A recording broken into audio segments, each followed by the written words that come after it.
Quinta-feira, 28 de março de 2024, começa agora o Pix News. Veja os destaques desta edição. Desemprego sobe no Brasil. O país conta com 8,5 milhões de desempregados, um recuo de 7,5% em um ano. Paraná realiza audiência sobre transporte público. Estado busca regulamentar transporte dos ônibus intermunicipais. Câncer afeta cada vez mais pessoas com menos de 50 anos. Taxa de diagnóstico dessa faixa etária quase dobrou em 30 anos. Colômbia expulsa diplomatas argentinos. Medida foi tomada após uma série de insultos de Javier Milei a Gustavo Petro. 2 corpos são encontrados após queda de ponte nos Estados Unidos. A movimentação nas estradas neste feriadão de Páscoa. E você vai ver ainda. Inclusão. Espaço Maker transforma ensino especial. Profissionais inovadores impulsionam adaptações à tecnologia. Essas e outras notícias a partir de agora no Pix News.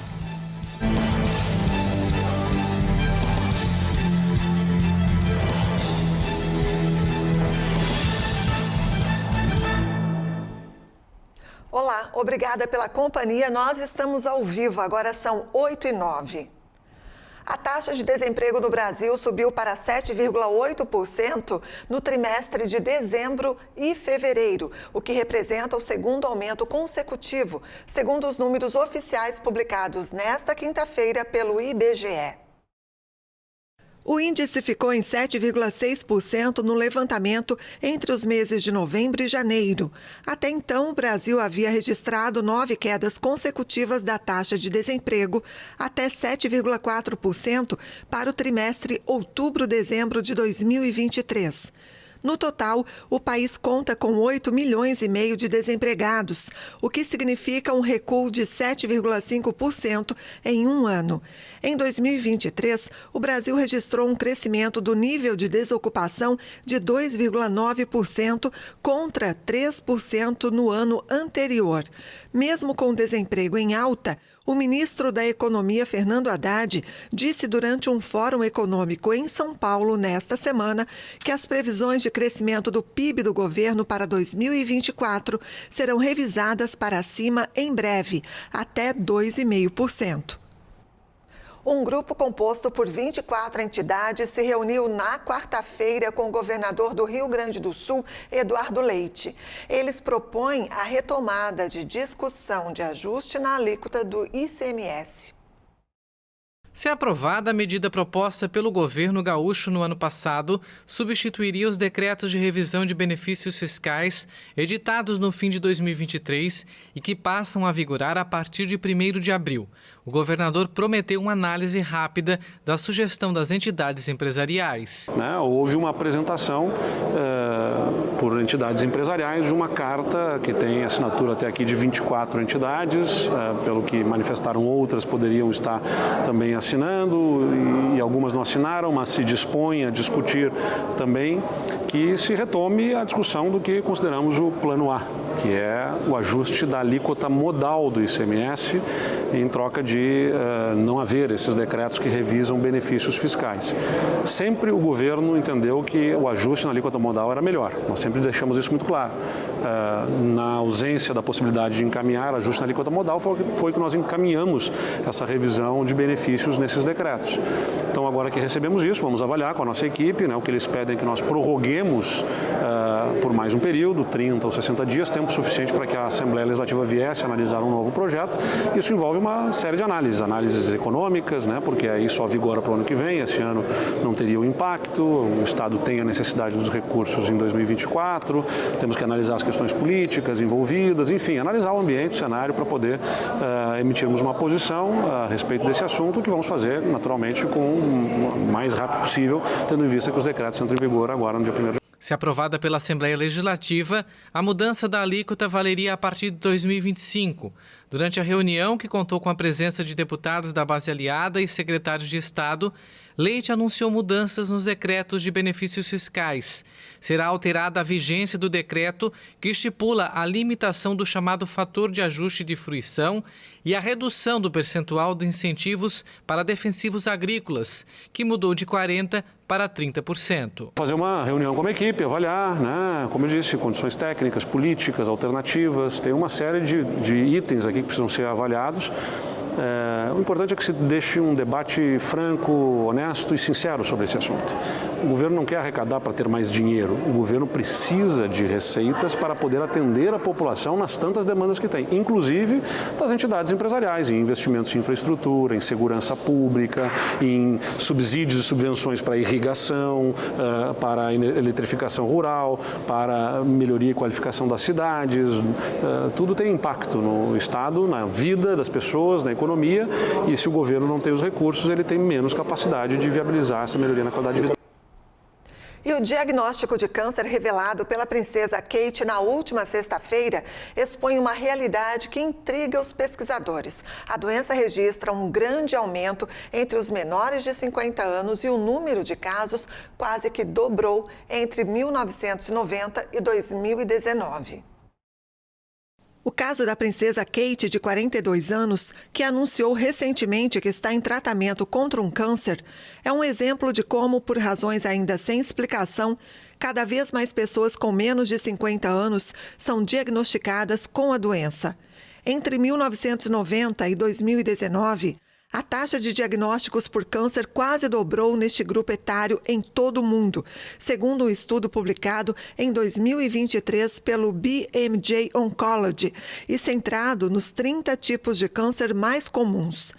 A interferência, que se observa especialmente nos países desenvolvidos, também reflete no aumento das mortes por câncer entre menores de 50 anos, que saltou 28% em apenas 3 décadas. Alguns casos são muito conhecidos, como a morte em 2020 do ator Chadwick Boseman, aos 43 anos. O protagonista de Pantera Negra foi vítima de um câncer agressivo no cólon.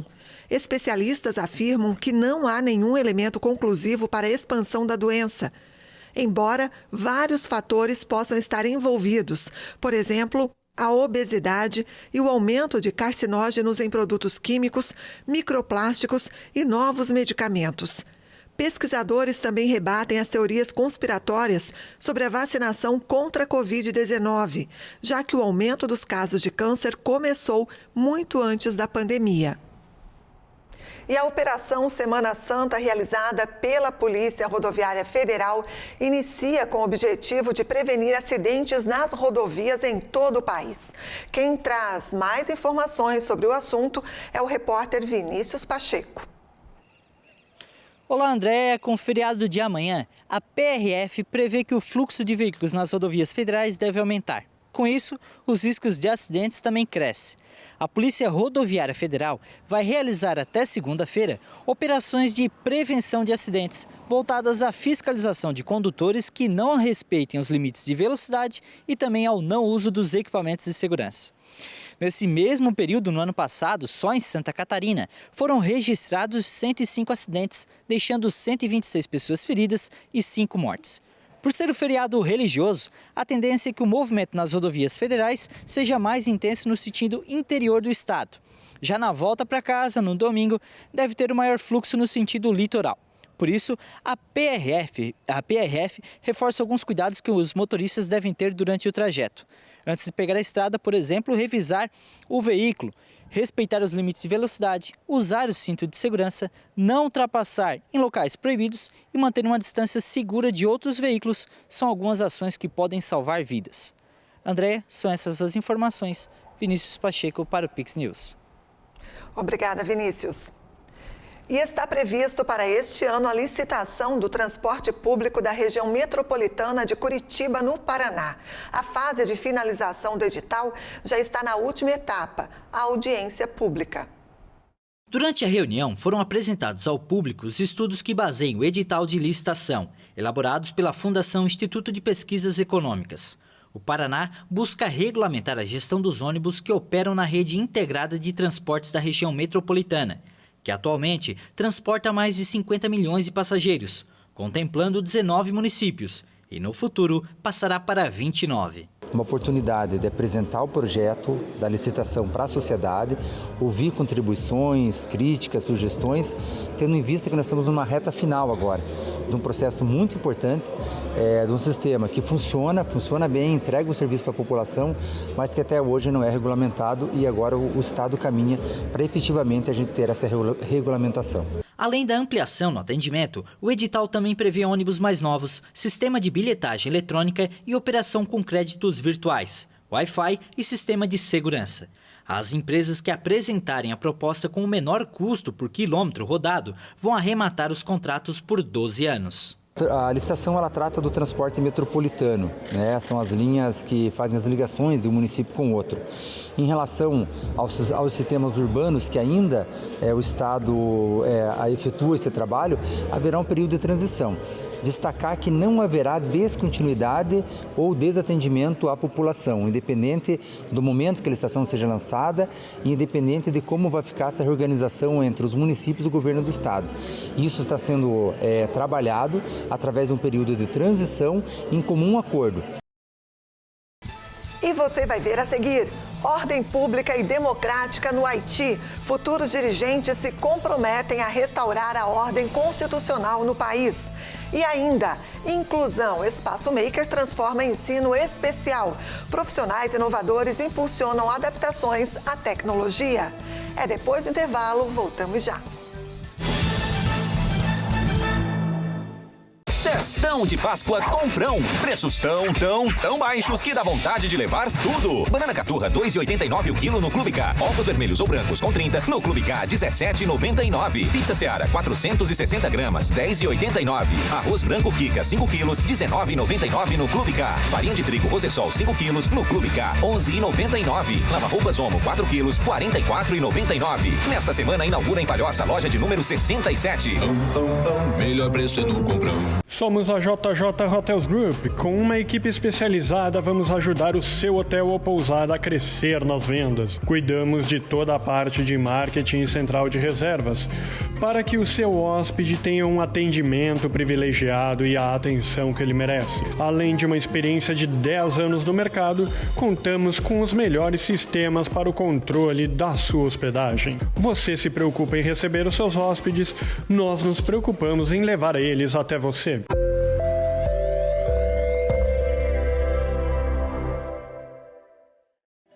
Venha conhecer a Elevato Garopaba.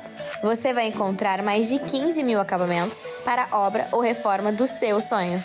Elevato. Sua casa, nossa causa. A Casa Azul é uma clínica de psicologia e neurodesenvolvimento infantil especializada em transtorno do espectro autista. Estamos preparados para atender você e sua família num ambiente lúdico e acolhedor. A Casa Azul está no centro de Garopaba. Procure por Casa Azul Garopaba no Instagram e venha nos conhecer. A Viva Flor Garden Center é uma empresa especializada em plantas ornamentais, exóticas e frutíferas. Também temos serviço de paisagismo e execução, com uma equipe especializada para oferecer o melhor para o seu jardim. Venha nos conhecer!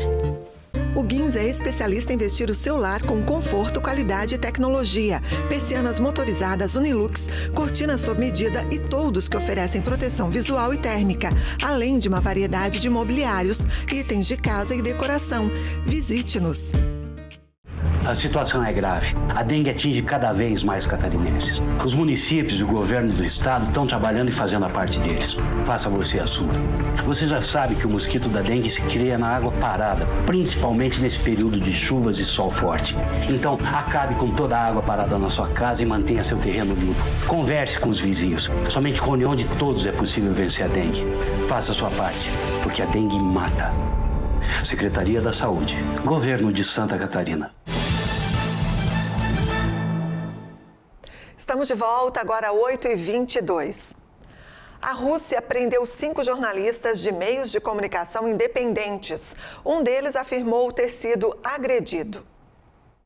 A Organização de Direitos Humanos, OFD Info, garantiu que a jornalista da Sotavision, Antônia Favorskaya, foi interrogada na noite de quarta-feira, depois de passar 10 dias detida por colocar flores no túmulo do falecido opositor Alexei Navalny. A Sotavision informou que Alexandra Astakoiva e Anastasia Musatova, que foram vistas no centro de detenção quando um profissional deveria ser libertado, também foram presas. A OFD Info, que acompanha a repressão na Rússia, também disse que outros 3 jornalistas da Sotavision foram presos na manhã de quinta-feira. Hoje trabalhamos no caso de Antonina Favorskaya. Filmamos perto da casa dela enquanto era feita uma busca lá. E um dos representantes das supostas autoridades me atacou, me agarrou, me jogou no chão e começou a me espancar.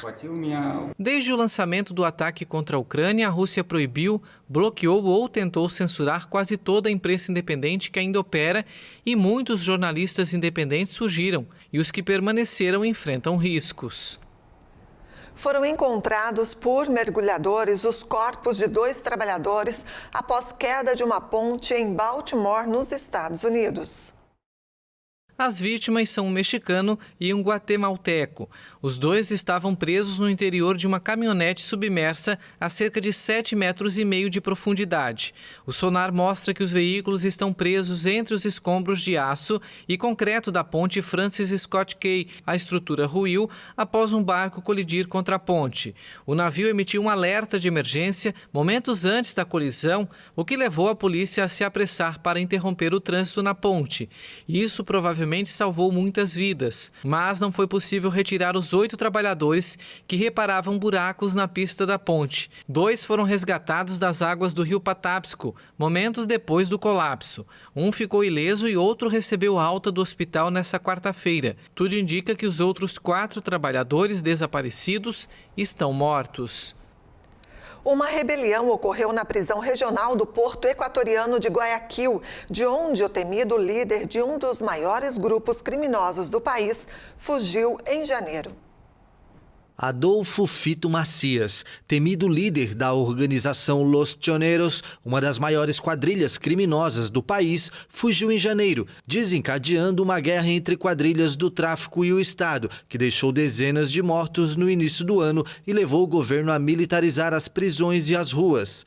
As autoridades não relataram mortos ou feridos, mas a plataforma cidadã SOS Cárceles, que promove os direitos humanos e a paz nas penitenciárias, divulgou na rede social X imagens de um preso aparentemente morto no motim. As prisões equatorianas são o centro de operações e o campo de batalha de inúmeras gangues de tráfico de drogas ligadas a cartéis internacionais. As revoltas de prisioneiros são comuns, mas esta é a primeira que o presidente Daniel Noboa enfrenta desde que assumiu o poder em novembro. O atual motim eclodiu em uma das 4 prisões que fazem parte de um grande complexo penitenciário de Guayaquil, palco de massacres entre presidiários que deixaram mais de 460 mortos desde 2021 devido a confrontos entre gangues rivais. Segundo vídeos divulgados nas redes sociais, os presos queimaram colchões em protesto contra os maus tratos dos militares, responsáveis pelo controle interno dos presídios. E a Disney chegou a um acordo com o governo da Flórida para encerrar uma disputa sobre a administração do território dos parques. A Disney e a Desantis iniciaram as inimizades em 2022, depois que a empresa criticou uma lei estadual que proíbe o ensino de assuntos relacionados à orientação sexual e identidade de gênero em escolas do estado. Depois dos comentários, o governador nomeou um grupo para administrar o Distrito Especial outorgado à Disney nos anos de 1960, no parque de atrações perto de Orlando, que a empresa liderava como um governo local. O acordo desta semana anula algumas disposições assinadas pela empresa logo antes da cessão do controle do distrito. Com esse movimento, a Disney garantiu não precisar de aprovação para a construção de novos edifícios ou abrir mão de direitos da região. Meses depois de ter sido condenado por acusações de fraude, conspiração e lavagem de dinheiro, o magnata das criptomoedas foi condenado nesta quinta-feira nos Estados Unidos a 25 anos de prisão. Na audiência em que a sentença foi anunciada no Tribunal Sul de Nova York, o empresário Sam Bankman-Fried, de 32 anos, pediu desculpas e admitiu que tomou uma série de decisões equivocadas. A pena é muito inferior à solicitada pelo promotor de Nova York, Damian Williams, que pedia entre 40 e 50 anos de prisão.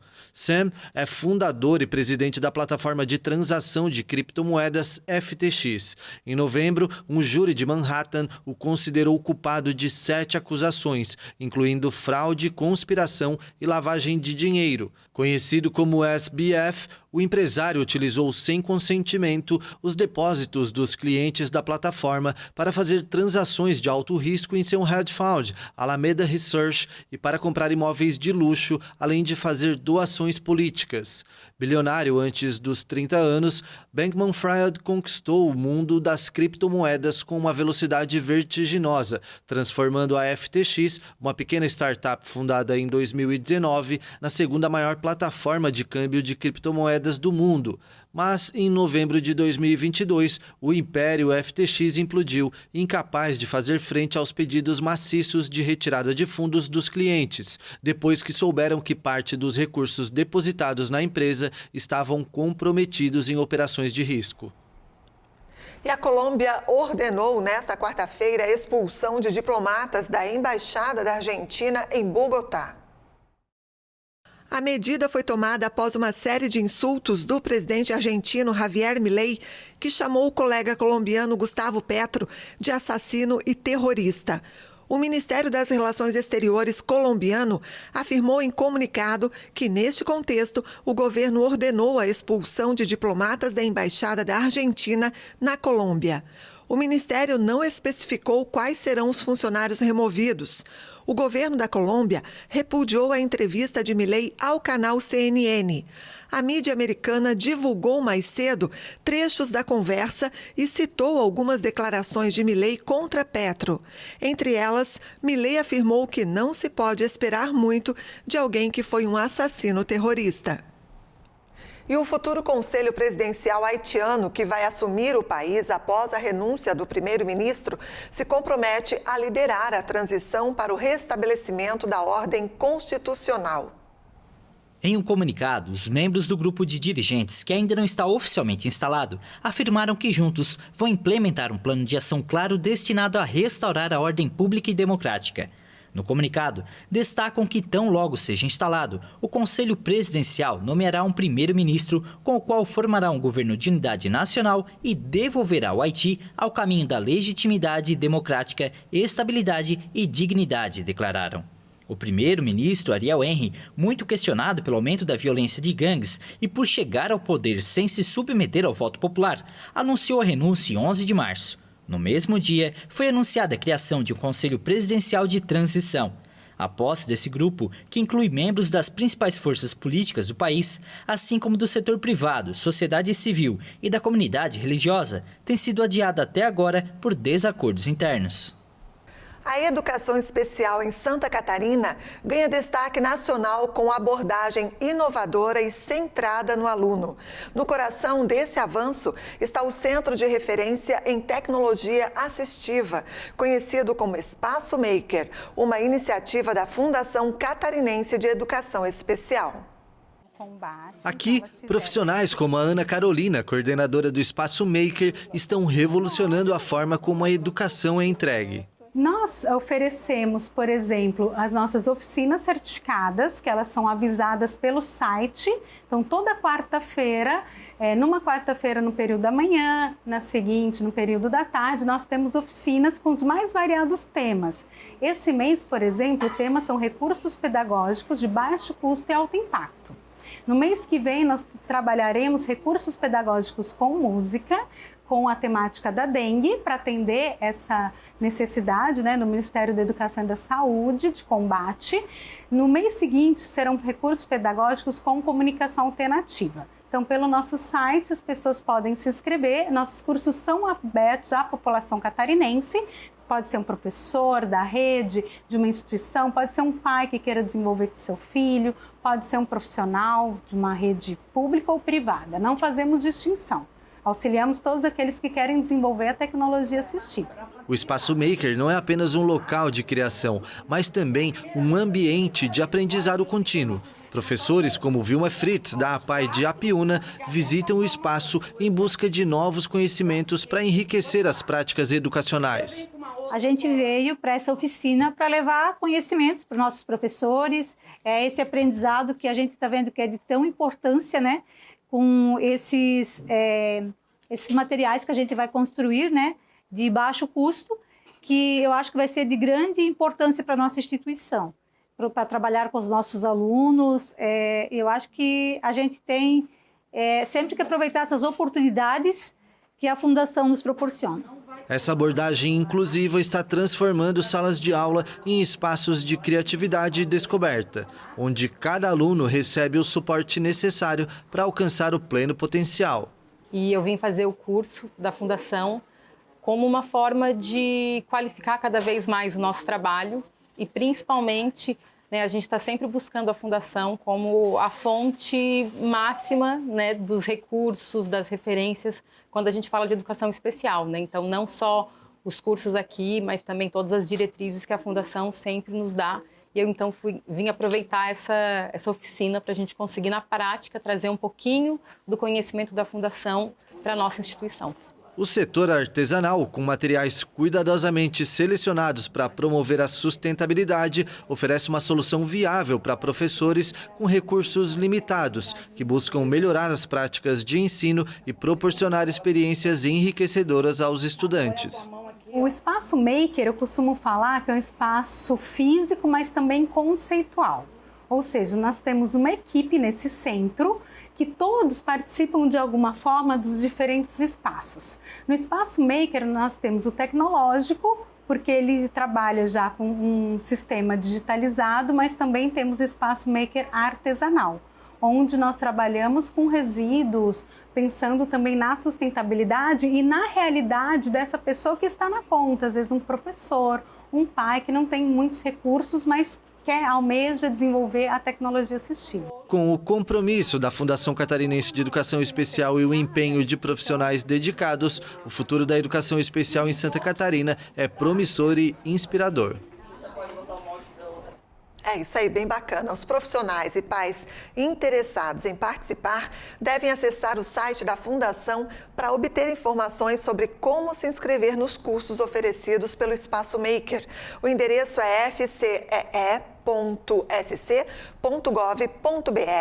Depois é só procurar a aba Cursos e Capacitações.